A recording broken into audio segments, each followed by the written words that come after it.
We've all been there.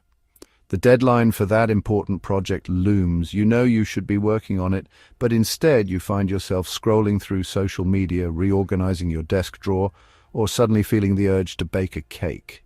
Anything but the task at hand. Sound familiar?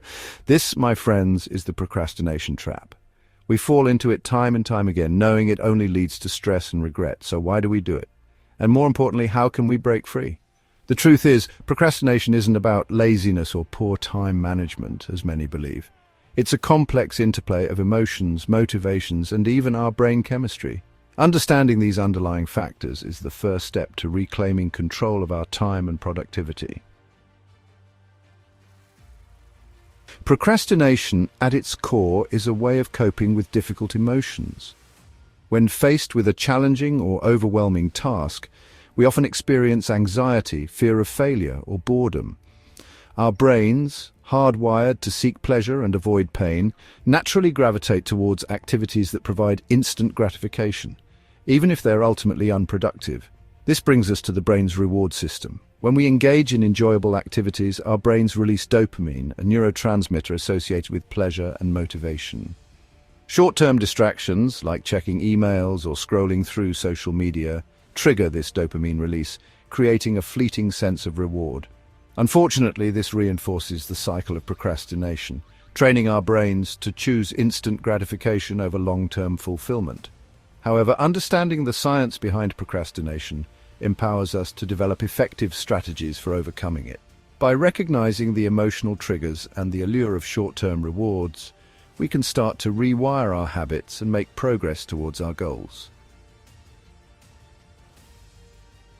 One effective strategy is breaking down large, overwhelming tasks into smaller, more manageable chunks.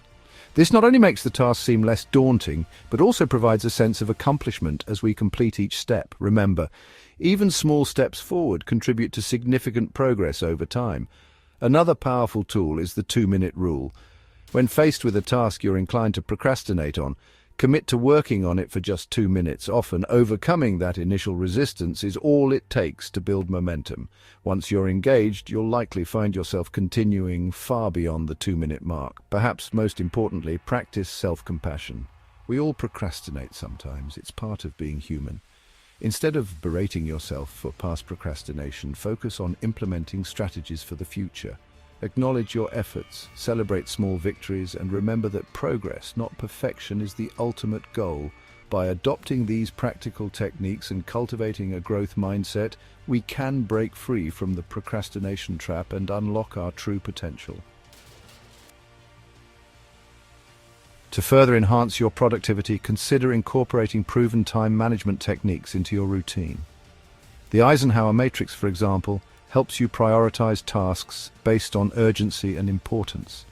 It encourages you to delegate or eliminate non-essential tasks, allowing you to focus on what truly matters. The Pomodoro technique is another valuable tool. It involves working in focused 25-minute intervals, separated by short breaks. This structured approach can improve focus, reduce mental fatigue, and boost overall productivity. Remember, mastering your time is not about cramming more into your day. It's about making conscious choices about how you spend your most valuable resource. By understanding the psychology of procrastination and implementing effective strategies, you can regain control of your time and create a life that aligns with your values and aspirations. Now, I'd love to hear from you. What are some of your biggest distractions?